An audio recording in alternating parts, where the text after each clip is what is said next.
Halo, assalamualaikum warahmatullahi wabarakatuh. Siswa-siswi SMK 1 Simpang 4 sekalian. Alhamdulillah kita bertemu lagi hari ini dengan media menonton video, dan mungkin hari ini Bapak akan menjelaskan tentang sistem pemerintahan. Oke, mudah-mudahan di hari ini kita tetap semangat, kita tetap bahagia, kita tetap rajin untuk menuntut ilmu. Mudah-mudahan juga pandemi ini segera berakhir agar kita bisa bertatap muka seperti sedia kala. Oke, pantengin saja channel YouTube Bapak. Mudah-mudahan materi ini bermanfaat untuk kita. Terima kasih.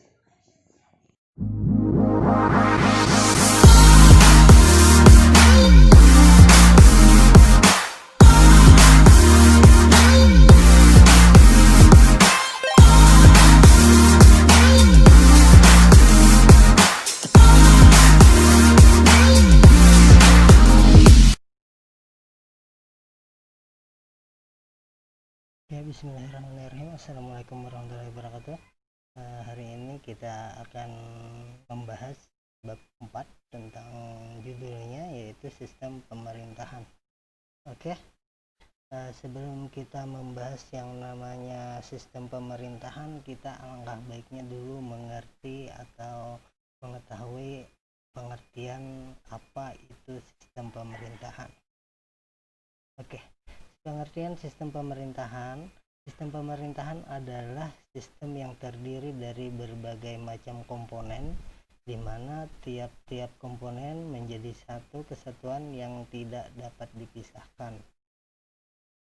menjadi satu tatanan yang utuh, dan masing-masing setiap komponen tersebut menjalin kerjasama yang kuat, memiliki keterikatan suatu sama lain, dan pada pokoknya mempunyai satu tujuan dan satu fungsi dari pemerintahan. Oke, kalau kita ibaratkan sepeda motor, macam-macam, ada onderdilnya, ada ban, ada pelek, ada mesin, ada busi, dan lain-lain. Mereka itu adalah komponen-komponen yang berbeda dan membentuk satu kesatuan yang utuh dan mempunyai satu tujuan, yaitu sebagai alat transportasi. Itu contohnya seperti sistem kendaraan, tapi ya berbeda dengan yang namanya sistem pemerintah. Oke, lanjut. Oke, sistem pemerintahan yang ada di dunia ini bermacam-macam, tapi ada poin penting dalam suatu sistem pemerintahan, yaitu tujuannya adalah kestabilan masyarakat. Menjaga kestabilan ini cakupannya sangat luas sekali, antara lain menjaga tingkah laku kaum minoritas dan mayoritas agar tidak ada gesekan, menjaga kekuatan politik, ekonomi supaya stabil, keamanan dan pertahanan dari serangan baik dari dalam negeri atau dari luar negeri. Kalau sudah tercipta suatu kestabilan negara, maka pembangunan diharapkan bisa berjalan dengan lancar. Pemerintahan di dalam suatu negara memiliki sistem yang berbeda-beda tergantung kondisi situasi dari negara yang bersangkutan. Oke, yang pertama, macam-macam sistem pemerintahan itu yang sering kita kenal adalah sistem pemerintahan presidensial. Ya, negara republik menganut sistem ini, sistem yang memilih kekuasaan eksekutif lewat pemilihan umum. Pada sistem ini, rakyatlah yang memilih siapa presidennya. Nanti presiden akan menjalankan perannya sebagai kepala negara sekaligus sebagai kepala pemerintahan. Presiden memiliki kewenangan memilih dan mengangkat pejabat-pejabat pemerintahan seperti menteri-menteri, dan juga presiden mendapatkan jaminan konstitusi sehubungan kewenangannya dalam bidang legislatif, yaitu membuat peraturan seperti peraturan pemerintah pengganti undang-undang atau perpu. Yang kedua, sistem pemerintahan parlementer.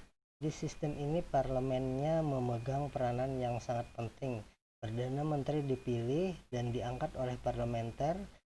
Demikian pula sebaliknya, parlemen bisa memberhentikan dengan cara memberikan statement mosi tidak percaya.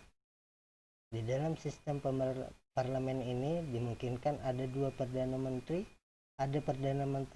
dan ada presiden. Namun di sini presiden hanya bertindak selaku kepala negara, sedangkan kepala pemerintahannya dipegang oleh perdana menteri. Negara-negara yang menganut seperti Jepang, Malaysia, Belanda, dan lain-lain. Yang ketiga, ada sistem pemerintahan semi presidensial, merupakan gabungan dari sistem presidensial dan parlementer, karena presidennya dipilih oleh rakyat, menjadikannya memiliki kekuasaan yang luas dan kuat. Bersama-sama dengan Perdana Menteri, presiden menjalankan kekuasaannya. Yang menganut sistem ini contohnya adalah negara Prancis. Dan yang keempat, ada pemerintahan komunis. Dalam sistem komunis, semua sistem pemerintahan dikendalikan oleh partai komunis. Partai komunis ini bertindak anti kapitalis. Kekuasaan akan berlangsung secara penuh, tidak mengakui kepemilikan akumulasi modal pada individu. Jadi semua harta individu, harta orang banyak itu dikumpulkan kepada negara, dan negaranya yang akan membagi hasil dari semua keuntungan tersebut. Jadi disamaratakan, tidak ada yang kaya, tidak ada yang miskin, sama semuanya. Negara yang menganut ini mungkin yang sekarang masih adalah negara Kuba. Kalau dulu ada RRC, Republik Rakyat Cina, atau Komunis Rakyat Cina, Tiongkok. Oke. Yang kelima, sistem pemerintahan demokrasi liberal.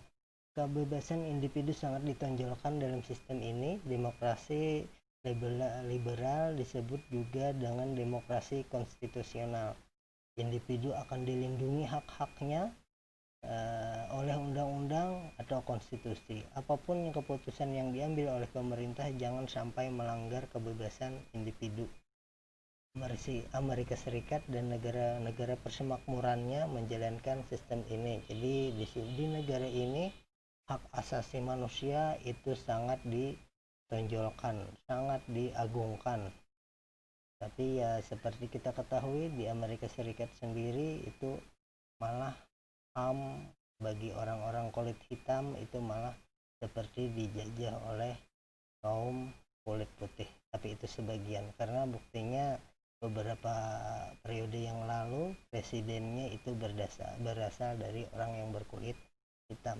Oke, yang terakhir, sistem pemerintahan liberal. Liberal ini dimaksudkan adalah kebebasan dalam segala hal, persamaan hak-hak, dan berpolitik. Sistem liberal sangat menentang keras adanya pembatasan yang dilakukan oleh pemerintah dan agama. Ini mungkin negaranya adalah menganut kebebasan yang tidak ada batasannya, tapi ini mungkin ditakutkan, mungkin kalau terlalu bebas maka manusia itu akan melakukan sesuatu yang berlebihan, yang berbahaya bagi negaranya. Oke. Ya, dari penjelasan tersebut mungkin ada satu pertanyaan, negara kita memakai sistem apa? Tapi jawabannya insya Allah minggu depan kita lanjutkan lagi. Mungkin ini saja dari Bapak mengucapkan minta maaf, minta ridha, minta halal. Assalamualaikum warahmatullahi wabarakatuh. Semangat kan Bate.